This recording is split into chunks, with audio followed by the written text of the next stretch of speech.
الله أكبر الله أكبر لا إله إلا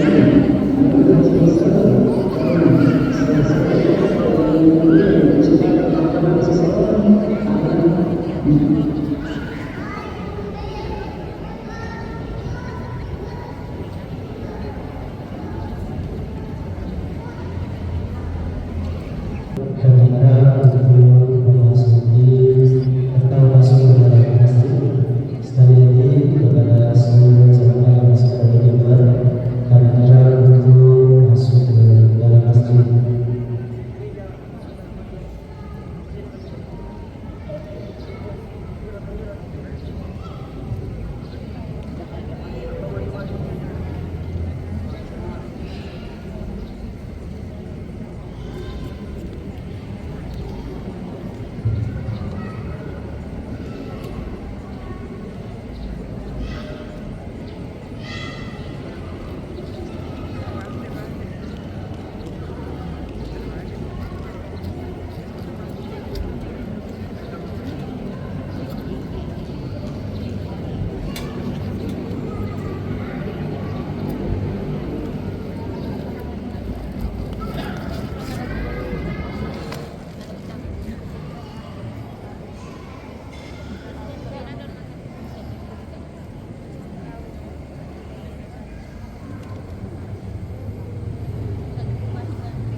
Puji dan syukur marilah kita panjatkan kehadirat Ilahi Rabbi atas karunia-Nya kita dapat berkumpul bersama dalam rangka talabul ilmi atau mencari ilmu, serta kita bisa bersilaturahmi bertatap muka di majlis yang mulia ini dalam keadaan sehat walafiat, aman fi amanillah. Semoga setiap gerak langkah kita semua bisa membuahkan pahala yang dapat menjadi penghapus dosa dan mengangkat derajat di hadapan Allah Subhanahu wa taala. Tak lupa juga salawat serta salam senantiasa ditujukan kepada junjungan kita Nabi Muhammad sallallahu alaihi wasallam, kepada keluarganya, sahabatnya, kepada kita semua serta kepada seluruh umatnya hingga yaumul qiyamah kelak. Di awal acara ini kali ini mari kita menata niat bersama untuk selalu menguatkan niat dan melandaskan setiap langkah sebagai niat ikhlas karena Allah Subhanahu wa taala. Yang terhormat Gubernur Provinsi Bengkulu, dalam hal ini yang diwakili oleh staf ahli bidang pemerintahan, hukum dan politik, Bapak Murlin Hanizar SPMSI. Yang terhormat Ketua Umum DPP Warga Islamiyah Al-Ustaz Dr. Kiai Haji Muhammad Zaitun Rasmin LCMA, sekaligus menjadi pemateri tabligh akbar pada sore hari ini. Yang kami hormati Kapolda Provinsi Bengkulu yang diwakili oleh Kombes Bapak, yang kami hormati Danrem 041 Dardamas yang diwakili oleh Bapak Letnan CHB Yonalis,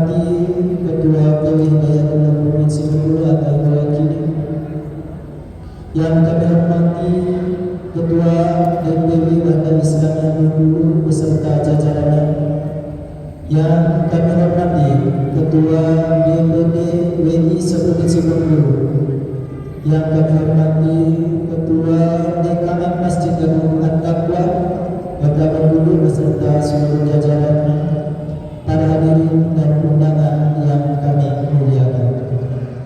Selamat datang di Tabligh Akbar dengan tema Bersatu Majukan Indonesia dengan Keberkahan yang diselenggarakan oleh Dewan Pengurus Wilayah Wadah Islamiyah Provinsi Bengkulu bekerja sama dengan pemerintah Provinsi Bengkulu pada hari Ahad tanggal 5 November 2023 di Masjid Agung At-Taqwa Kota Bengkulu. Perkenankan saya Rozi Saputra akan menjadi pemandu acara pada sore hari ini. Hadirin sekalian yang dimuliakan Allah Subhanahu wa taala, kita memasuki acara yang pertama, yaitu pembacaan ayat suci Al-Quran yang akan dibacakan oleh Ustaz Aiman Supriyadi SH. Beliau adalah pembina Pondok Pesantren Tahfidzul Quran Hidayatul Ummah Kota Bengkulu. Beliau akan membacakan Quran surah Al-A'raf ayat 94 sampai dengan 102. Kepadanya kami persilakan.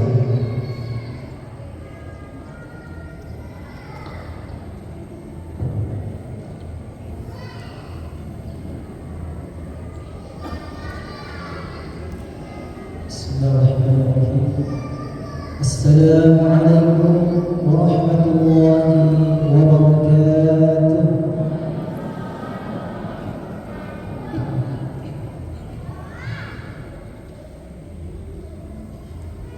A'udzu billahi minasy syaithanir rajim.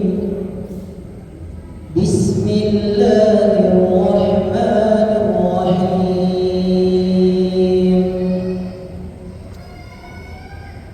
وما أرسلنا في قرية من نبي إلا أخذنا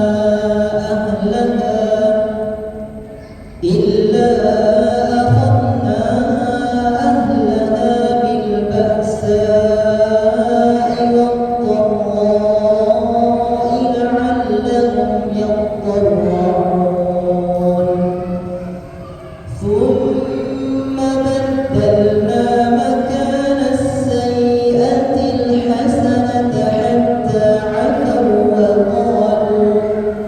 وقالوا قد مس آباءنا الضراء والسراء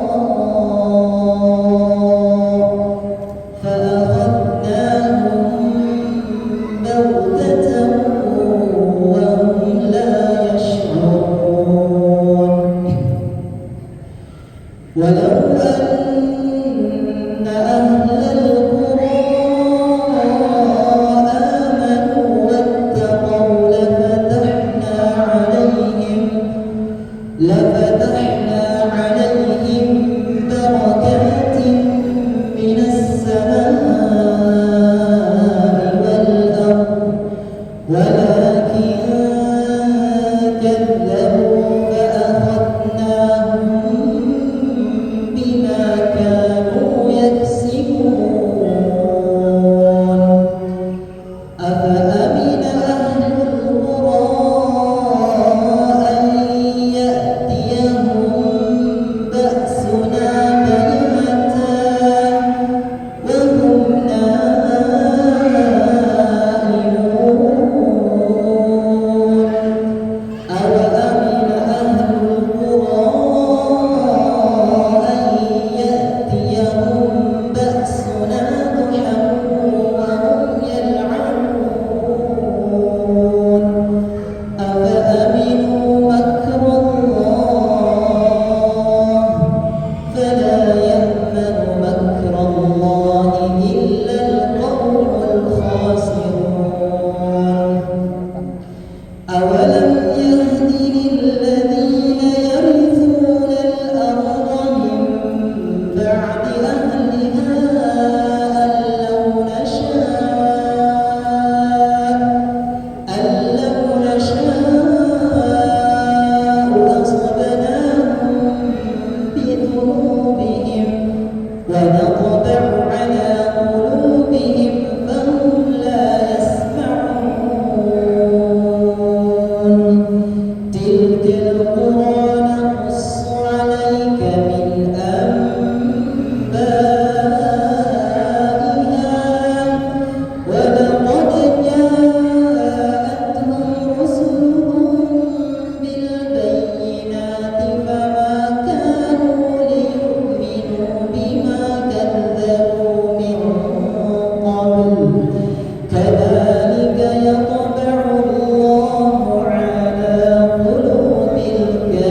Berkahan dengan materi Al-Ustaz Dr. Haji Muhammad Zaidul Rasmi LCMA, kami persilakan.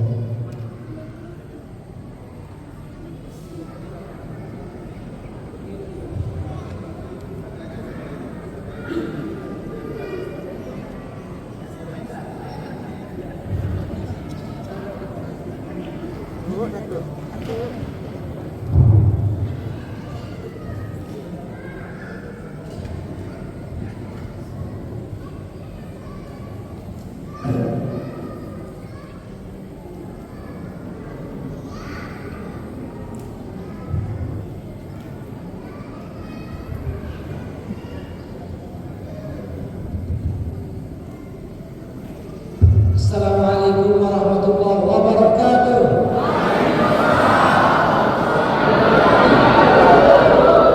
Alhamdulillahirabbil alamin wal 'aqibatu lil muttaqin wa la 'udwana illa 'alal zalimin. Wassalatu wassalamu ala asyrafil anbiya'i wal mursalin wa ala alihi wa sahbihi ajma'in. Wa ba'd. Alhamdulillah, saya sangat bersyukur kepada Allah Subhanahu wa taala dan sangat senang bisa sampai dan hadir di sini, sampai ke Bengkulu. Sudah lama kalian berkunjung ke Bengkulu nih, ya. Tapi baru kali ini terwujud. Alhamdulillah, alhamdulillah. Ya. Apalagi baru ini nonton filmnya Buya Hamka, tambah teringat ini, lihat pengen ke Bengkulu karena salah satu sesinya adalah Buya Hamka ke Bengkulu dengan Bung Karno. Alhamdulillah, terima kasih karena Islam yang dulu mengadakan acara sehingga saya bisa mendengarkan. Izinkan saya sebelum menyampaikan menyampaikan mengapresiasi bapak-bapak yang pertama tentu gubernur dan yang hadir, dan terima kasih pada Bapak Nurdin Hamzah yang mewakili beliau dalam bahasa muda, juga pada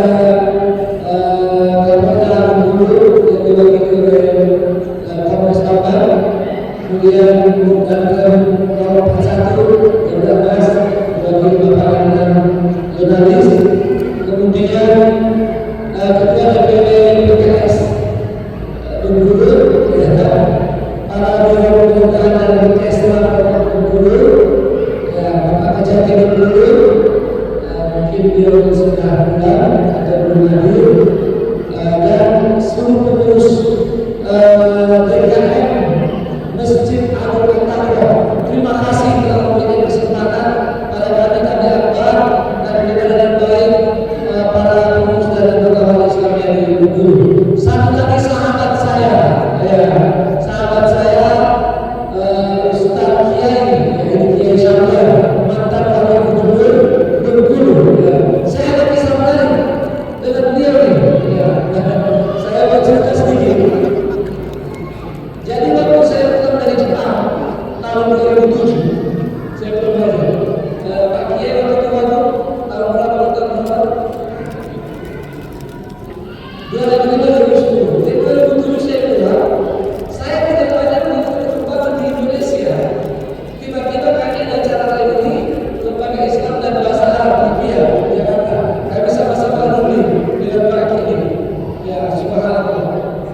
Terus kemudian saya juga diminta Gemar, dan tentu saja beliau Gemar, ya waduh, ya alumni dia yang jadi wakil kan tidak banyak, ya. Ada satu gubernur Ahmad Riau waktu itu, Pak Kiai Syamil mungkin cuma 2 waktu itu, ya, Pak Ahmad Riau kan gubernur Jawa, lalu kemudian beliau sebagai wakil gubernur.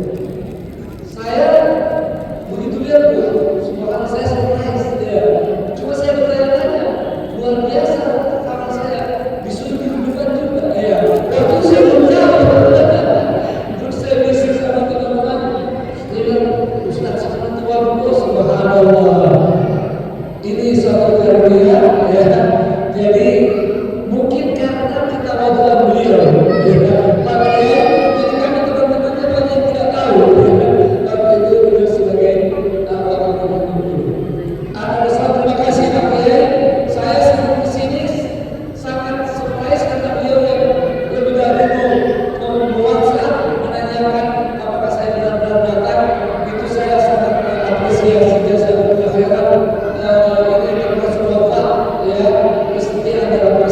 Ramadan. Hadirin hadirat yang dimuliakan Allah SWT, saya tentu tidak lupa mengucapkan terima kasih kepada seluruh yang hadir, bapak dan ibu yang sejak tadi, sejak asal barangkali menunggu, bahkan mungkin ada yang datang tadi pagi, ya, karena tidak sampai informasi perubahan. Saya juga tidak lupa, selain terima kasih pada bapak ibu, saya mohon maaf tadi pagi tidak bisa datang karena ada acara dadakan di Jakarta, aksi bela Palestina, aksi apa? Bela Palestina yang mungkin bapak ibu lihat di televisi tadi pagi, yang dihadiri lebih 2 juta orang. Alhamdulillah. Takbir. Sebelumnya kami baru saja membuat aksi serupa hari Sabtu sebelumnya di depan Kedutaan Besar Amerika Serikat. Ada kurang lebih 1 juta orang. Tapi hari Senin yang lalu, tiba-tiba Majelis Ulama Indonesia dan banyak tokoh-tokoh nasional menelpon kami, Ustaz Baktiar dan saya, untuk melaksanakan aksi lagi, ya, karena kebrutalan penjajah Israel di Gaza secara khusus dan Palestina secara umum terus meningkat. Maka kami belum sempat istirahat. Ya, perlu saya informasikan mau mempersiapkan aksi depan Kedutaan Besar Amerika Sabtu sebelumnya. Kami perlu kurang lebih 8 hari, tidak pernah berhenti setiap hari rapat. Ya, maka begitu diminta lagi, kami lanjut mulai daripada Senin, Selasa, Rabu sampai tadi malam. Saya tadi malam jam 1 belum tidur, masih mengecek persiapan di Monas karena acara sangat besar, banyak pejabat negara mau hadir, maka kami harus membuat persiapan yang sebaik-baiknya. Jadi jam 1 malam, setengah 2 baru istirahat, dan tentu jam 4 sudah bangun lagi, dan selesai acara di Monas, saya langsung terbang ke Bengkulu. Ya, jadi tidak ada istirahat. Alhamdulillah saya termasuk yang tidak tidur di pesawat. Sebelum take off saya sudah tidur, dan nanti landing baru saya bangun. Itu alhamdulillah. Hari ini tampilkan kita dengan tema yang luar biasa, bersatu memajukan Indonesia dengan keberkahan. Saya mulai dari kata Indonesia. Indonesia, negeri kita tercinta, adalah karunia Allah Subhanahu wa Ta'ala yang sangat luar biasa, yang harus kita syukuri dengan sebenar-benarnya. Saya mulai dari sini karena sebahagian dari kita mungkin tidak pernah memikirkan itu, tidak pernah menyadari itu, bahkan barangkali alhamdulillah ada di antara kita hanya karena adanya sebagian kekurangan-kekurangan atau barangkali mengalami masalah-masalah, ada ketidakpuasan pada pihak tertentu, tiba-tiba lupa tentang karunia negeri kita yang luar biasa. Ada yang tiba-tiba bilang, Ustaz, saya mau pindah ke luar negeri. Kenapa? Dia pikir gampang hidup di luar negeri. Saya alhamdulillah punya kesempatan hidup di luar negeri, satu di negara Arab, satu di negara Jepang, masing-masing 5 tahun. Saya katakan betapa kebaikan yang ada di sana, di negara Arab atau di Jepang, masing-masing punya kelebihan. Tapi saya tidak menemukan kelebihan lebih banyak daripada di negeri kita tercinta, Indonesia. Alhamdulillah. Maka kita mesti bangun ini. Saya dari mana sejak tahun 2016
dalam hati tentu pertama kita prihatin dengan musibah yang mereka alami. Tapi di dalam hati juga kita boleh mengucapkan asal yang didengar oleh mereka. Di dalam hati alhamdulillah yang menyelamatkan kita dari musibah itu. Tapi apa pun yang dia dengar. Ya kalau itu ada temannya dengan musibah alhamdulillah bukan saya. Itu bisa membuat saudaranya sakit hati kasihan. Maka mari mengambil pelajaran. Kemarin dalam rapat para tokoh tentang bela Palestina ada yang mengingatkan, Ustaz, kita juga harus waspada. Jangan sampai negeri kita jadi lemah, lalu kemudian kita kembali terjajah. Mana betul kita baik. Apa hal-hal yang kita harus catat sebagai keprihatinan dan sebagai tantangan di negeri kita tercinta ini? Yang pertama, ya, bahwa ternyata dengan berbagai kemajuan yang kita sudah alami, ya ini tadi saya paham juga yang paling tersyukuri sejak merdeka sudah banyak kemajuan yang kita alami dalam berbagai aspek, ya, berbagai aspek termasuk aspek kalau secara garis besarnya aspek pembangunan jiwa dan pembangunan fisik. Tetapi ada hal-hal yang patut kita prihatinkan. Di antaranya adalah bahwa dengan kemajuan kita, dengan apa yang telah kita raih sampai hari ini, ada keprihatinan. Pertama pada nilai-nilai kepribadian dan nilai-nilai moral serta agama di masyarakat ini. Ini benar-benar kita bersyukur dengan perkembangan yang ada. Sesungguhnya kalau dilihat secara umum, tentu lebih banyak orang-orang yang sekarang ini lebih sadar, beragama, menjaga moral, ya, dan juga kemudian bangsa. Tetapi karena jumlah kita semakin banyak, maka nampak di hadapan kita juga jumlah yang tidak sedikit orang-orang yang telah terjatuh pada kehilangan kepribadian, kehilangan etika dan moral, dan kehilangan nilai-nilai agama. Betul atau betul? Betul ibu? Betul ibu? Tidak sedikit orang-orang yang saat ini orang bilang sudah hilang nalunya, ya, hilang nalunya, mempertontonkan kemaksiatan, mempertontonkan pelanggaran, mempertontonkan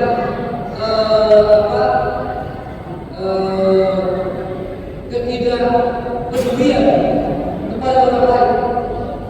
Bayangkan kalau ada saudaranya kena musibah, lalu dia bukan bikin pesta-pesta. Itu menunjukkan ketidakadilan. Baik, di sana ada kata-kata lain. Ada hal yang patut kita prihatinkan, yakni nilai-nilai kebangsaan kita. Ada sebagian dari masyarakat yang terkikis nilai-nilai kebangsaan pada dirinya, pada jiwanya, pada pikirannya. Karena itu, seperti yang saya katakan tadi, dia tidak merasa punya hubungan yang kuat dengan negaranya. Dia menganggapnya ini seolah-olah hanya seperti satu tempat, dia berada, dia kontrak di situ. Kalau dia berpindah, dia pindah lagi. Ini adalah dia. Yang ketiga, bahwa adanya perbedaan yang kadang-kadang mengarah kepada perpecahan, yang kalau dibiarkan itu bisa menyebabkan disintegrasi bangsa, bisa tercabik-cabik negeri kita yang memang sangat luas. Indonesia ini, ibu dan bapak, kalau bukan karena karunia Allah SWT, yang kedua karena kalau bukan kesadaran kita yang sudah bersatu, ini potensial untuk berpecah belah. Kenapa? Karena sangat luas dan dilihat atau terdiri dari banyak suku dengan bahasa yang ratusan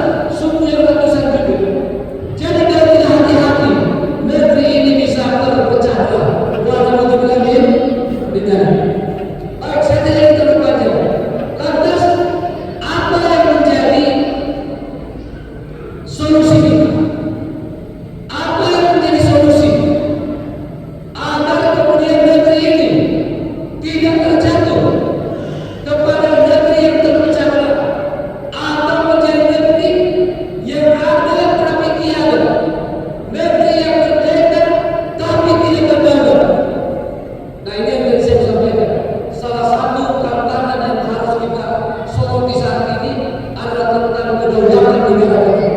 Yang sudah diwasiatkan para pendiri negeri, hati-hati, kita merdeka tapi tidak berdaulat. Apa yang dimaksud merdeka tapi tidak berdaulat? Ya, kita merdeka tapi ekonomi kita dikuasai asing, ya, dikuasai orang lain. Pendidikan kita dikendalikan oleh orang lain. Budaya kita hanya ikut budaya orang lain. Politik kita dikuasai oleh orang lain. Dan sudah beberapa negara di dunia ini bukan menjadi masalah. Ada beberapa negara di dunia, ada di Afrika, ada di Asia yang masih merdeka tapi tidak berdaulat lagi. Dimulai dari kehilangan kedaulatan ekonomi.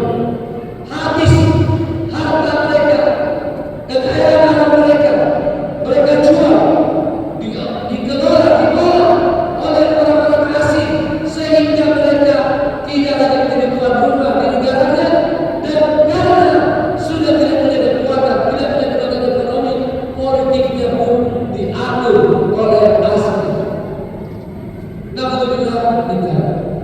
Maka kita semua harus pertama membangun kesadaran kembali bahwa negara ini, bangsa ini harus kita jaga, harus kita pelihara. Bapak Ibu, kalau dapat rezeki rumah wajib dipelihara atau tidak? Kalau dijawab, ya, sudah saya tahu orang di Bengkulu cukup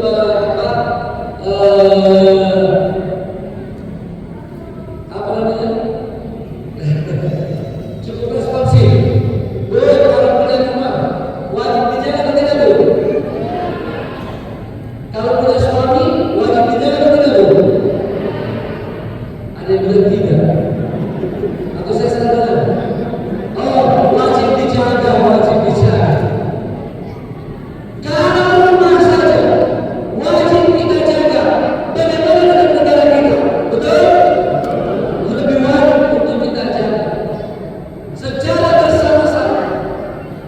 Walaupun tentu tingkat wajibnya ada wajib ain, ada wajib kifayah, tetapi semuanya dalam kewajiban. Orang yang menjaga rumahnya sampai mengorbankan jiwanya itu syahid di jalan Allah SWT. Maka begitu pula kalau mempertahankan negerinya, apalagi negeri yang mayoritas muslim, itu dia kalau wafat dia syahid fisabilillah. Maka mari pertama pasang tekad kita untuk menjaga negeri kita tercinta. Setuju? Setuju Bapak Ibu? Nah, ini penting, bukan untuk kita saja, mari wariskan pada anak-anak kita. Jadikan momentum pernikahan hari ini sebagai momentum untuk kita membangun kesadaran kepada seluruh masyarakat, dimulai daripada anak-anak kita, keluarga kita. Kita berpikir mereka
berselisih di situ. Apakah mereka beda pendapat? Juga bukan Ustaz, beda pendapatan. Ya, ada yang dapat banyak, ada yang dapat sedikit. Ya, ya. Kita ingin membangun kelapangan dada. Baik, karena adanya perbedaan pendapat atau perbedaan pendapatan. Ibu, kalau kita sama-sama haus ini Pak, kita lagi cari air minum, terus kemudian ada saudara kita dapat air minum duluan. Kira-kira yang baik ucapan kita apa Bu? Kita bilang, kok dia yang dapat air duluan, padahal saya lebih kerja keras. Kira-kira gitu Bu? Gitu Pak? Bukan. Kalau ada saudara kita dapat air duluan, walaupun kita juga haus, kita bilang alhamdulillah, saudara saya sudah dapat air, mudah-mudahan sebentar lagi saya juga dapat air. Itu kelapangan dada. Itu contoh paling gampang Bu. Kalau ini ada kelapangan dada, ibu-ibu bukan saja menjaga persaudaraan, tapi menjaga diri sendiri, menjaga hati dan menjaga kesehatan. Sebab salah satu yang bikin sakit itu tetangga beli kulkas, kita yang sedih, kita yang panas, ya. Tetangga beli sepeda, beli motor atau beli mobil, kita yang bingung, kita yang pusing. Kenapa? Karena tidak ada kelapangan dada. Nah, agar kita memperhatikan kelapangan dada, saya bacakan sebuah hadis sahih dari Nabi SAW. Betapa pentingnya kelapangan dada. Suatu ketika Rasulullah SAW lagi bersama para sahabat di masjid, ya, lagi ngobrol-ngobrol, tiba-tiba Rasulullah SAW mengatakan bersama para sahabat, akan muncul di hadapan kalian seorang penduduk surga. Para sahabat karena memang cinta akhirat, seperti ibu-ibu dan bapak-bapak di sini, ya, dibilang ada penduduk surga mau muncul, semua pasang mata, semua perhatikan. Kalau kita apa? Pak, biasanya memberi perhatian. Kalau dibilang, ada artis memuncul, ya, ada artis memuncul, ya, atau ada calon presiden kesukaan kita mau muncul, tapi itu juga tidak salah sebetulnya. Dan itu bukan di sini yang kepantai. Para sahabat memasang wajahnya, matanya, siapa yang muncul? Tiba-tiba ada seseorang yang muncul, malah tidak dikenal oleh sahabat. Orangnya sederhana, baru saja berwudu sambil menenteng sendalnya. Para sahabat penasaran. Ya, ibu-ibu, kalau tiba-tiba saya katakan ada seorang ibu calon penduduk surga muncul di hadapan ibu, terus kemudian ibu itu tidak terkenal, bukan ustazah, bukan dermawan, bukan orang yang kelihatan banyak sholatnya, kira-kira ibu-ibu heran atau tidak? Heran atau tidak? Bapak-bapak juga pasti heran.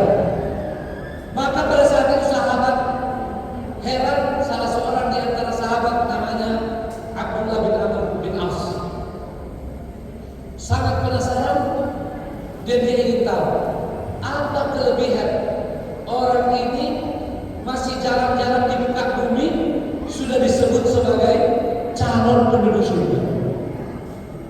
Maka diperhatikan, loh, ini calon penduduk surga tidurnya lebih banyak, sudah hampir subuh belum sholat tahajud, sampai azan baru bangun. Padahal sahabat tadi itu masih tengah malam sudah tahajud. Besoknya pas ketemu hari puasa sunnah, dia perhatikan, makan, berarti dia tidak puasa sunnah. Kemudian diperhatikan dalam kehidupan sehari-harinya, zikirnya biasa-biasa saja. Tentu yang wajib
kita berbeda pilihan dan juga kadang berbeda pendapatan, ya.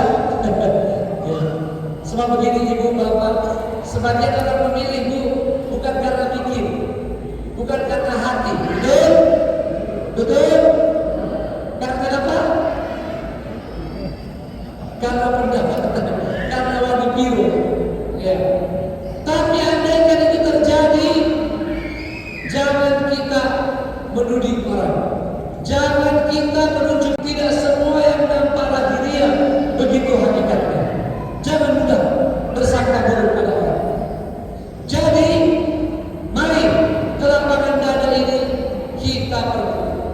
Yang kedua, agar persatuan kita dapat kita wujudkan, mari selalu menjaga senyuman kita.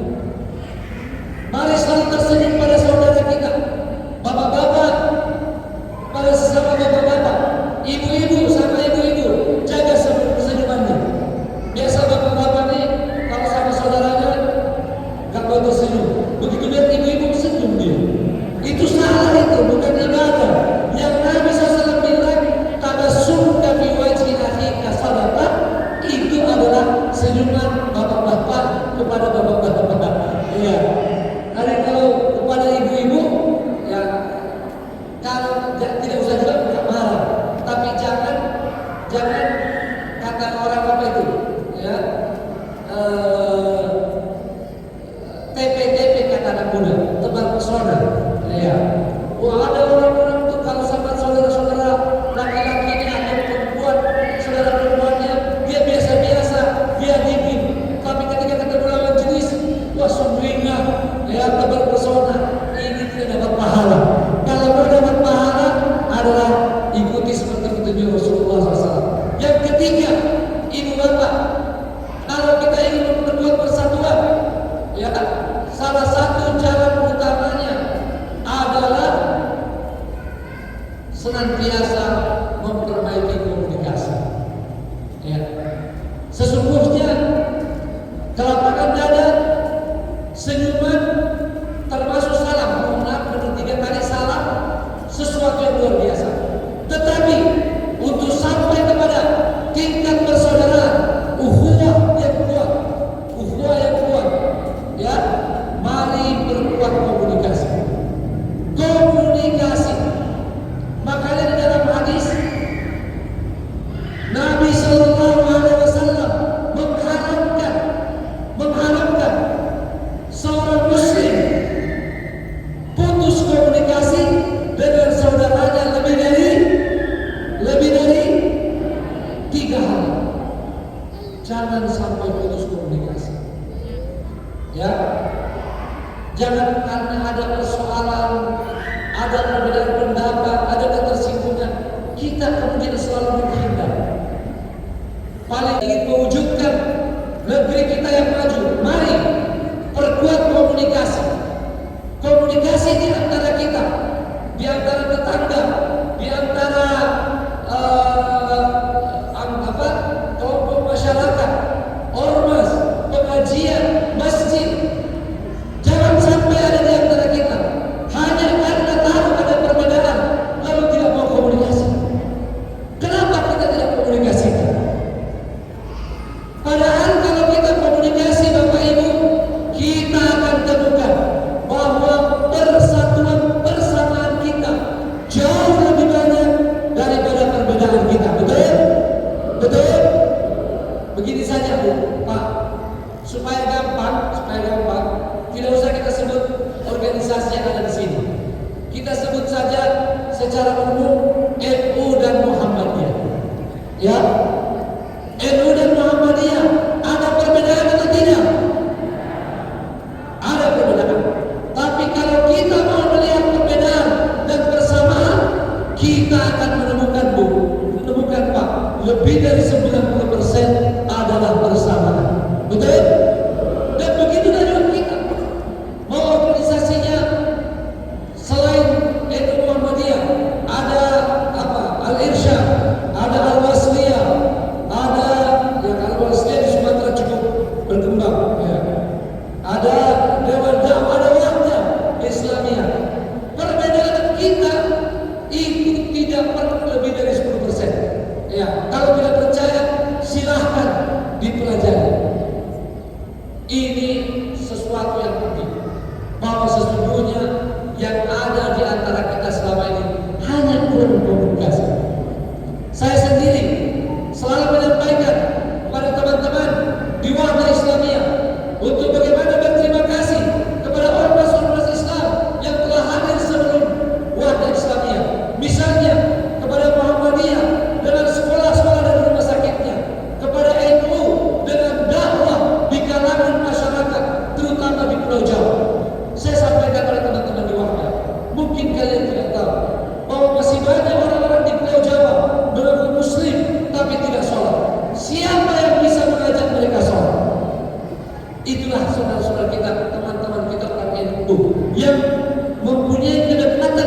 Tadi Pak Menteri bicara dengan siapa?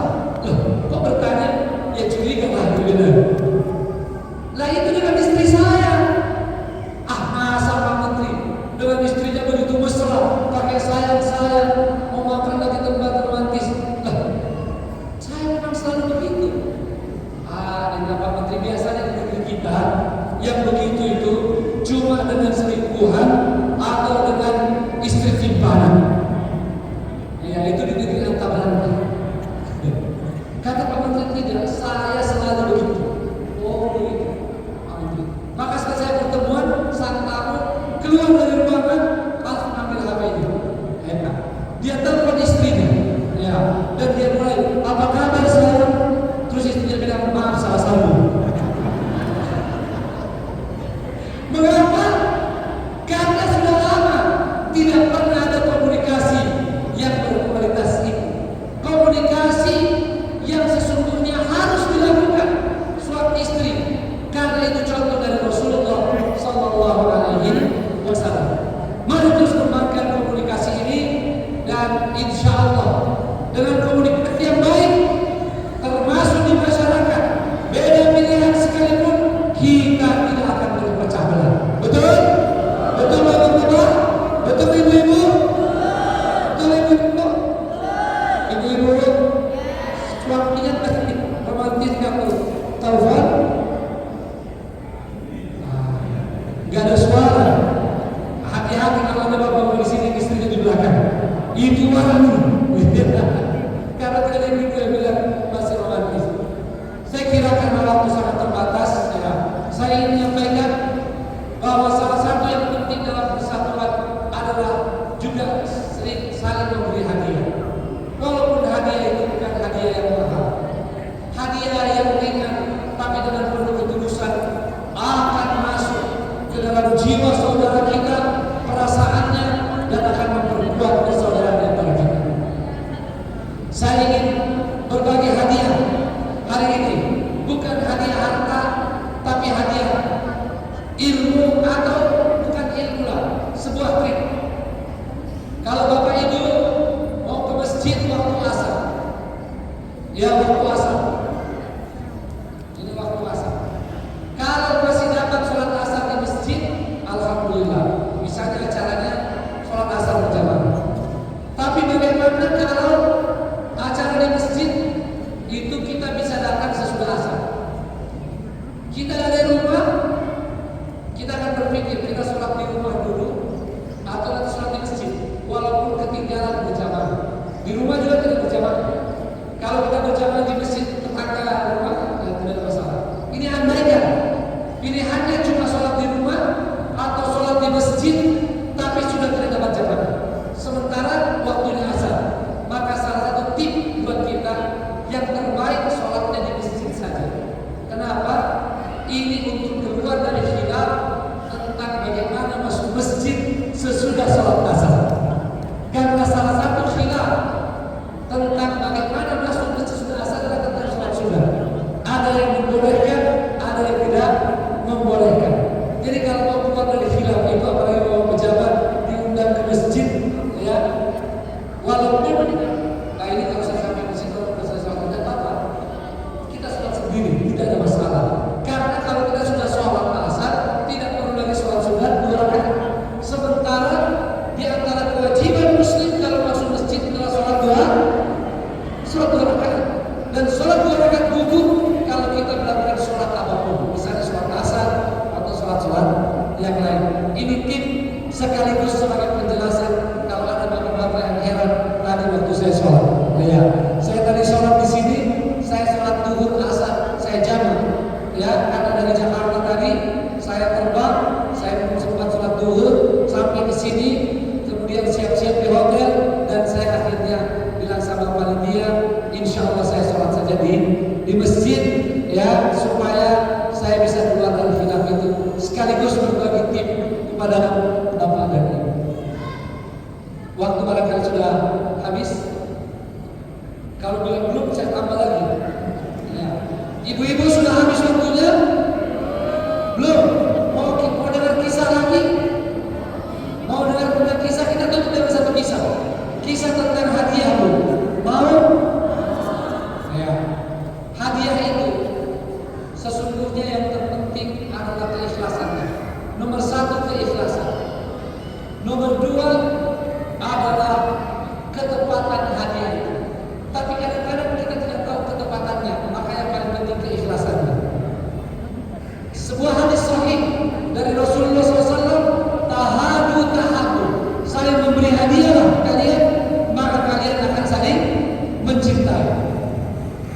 kisah seorang anak pesantren. Setelah lulus, dia mau pamit sama gurunya, dan dia bilang tidak enak kalau pamit sama guru hanya ucapan kosong. Saya perlu memberikan hadiah. Maka sang santri yang ikhlas ini mencari apa yang dia bisa berikan hadiah pada gurunya. Karena dia anak santri miskin, dia cuma punya setumpuk singkong. Ya, dia hanya punya kira-kira sedikit singkong diikat, lalu dia hantar ke gurunya. Assalamualaikum. Waalaikumsalam. Siapa? Soleh. Ustaz. Oh, silakan. Terus kemudian saya cuma mau pamit Ustaz. Terima kasih banyak atas ajarannya. Dan ini ada sedikit oleh-oleh. Kata gurunya, kenapa repot-repot? Tidak Ustaz. Saya mohon maaf, cuma ini yang saya bilang. Tidak mengapa. Karena Ustaznya mengerti hadis itu. Dia bilang sama istrinya, Bu atau Nyai, ini ada anak murid kita yang soleh. Dia udah capek-capek bawa hadiah. Coba lihat di belakang, apakah ada hadiah untuk dia? Kata istrinya, tidak ada Pak Kiai. Ya mungkin Pak Kiai Samdan. Ya. Tidak ada Pak Kiai, kecuali ada kita punya seekor kambing. Kata Pak Kiai, tidak mengapa, berikanlah kambing itu. Membalas dengan yang lebih baik, itu lebih utama, lebih banyak pahalanya. Maka pulanglah Soleh membawa kambing. Di jalan ketemu Ahmad temannya. Dari mana? Tadi dari Pak Guru. Terus kambing itu saya dikasih hadiah oleh Pak Guru. Kok kamu bisa dapat hadiah? Saya juga nggak tahu. Saya tadi cuma mau pamit. Saya bawa singkong. Malah saya dihadiah kambing. Ahmad berpikir, kalau singkong dapat kambing, ya, bagaimana kalau saya bawa beras? Maka datanglah Ahmad bawa beras tanah karo. Assalamualaikum. Waalaikumsalam. Siapa? Ahmad Pak Kiai. Oh, Mas Sunan. Apa yang kamu bawa ini? Ini sedikit saja Pak Kiai, ini beras hadiah untuk Pak Kiai sebagai tanda terima kasih. Ya Allah, kenapa repot-repot? Tunggu dulu. Ini kami. Dia bilang sama istrinya, tolong lihat di belakang. Apa yang bisa kita kasih hadiah buat anak kita yang luar biasa itu, buat murid kita? Kata istri Pak Kiai, tidak ada Pak Kiai kecuali singkong tadi. Kata Pak Kiai, berikan saja, apapun yang ada. Jadi ini contoh ketika kita tidak ikhlas, itu sangat berbahaya. Mari ikhlaskan hadiah kita, diterima oleh Allah SWT, dan juga akan menjadi penguat hubungan di antara kita. Terima kasih. Ini saja, dan sebagai wasiat terakhir, kita akan maju. Selain dengan bersatu, kita harus terus belajar dan belajar.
mendapatkan rahmat dan taufik dari Allah SWT, menjadi orang-orang yang berguna, bermanfaat selain buat keluarga kita, buat bangsa dan negara kita juga.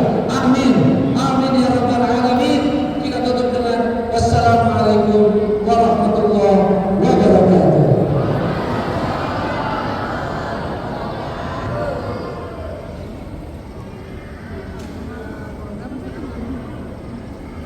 Syukran jazakumullah khairan.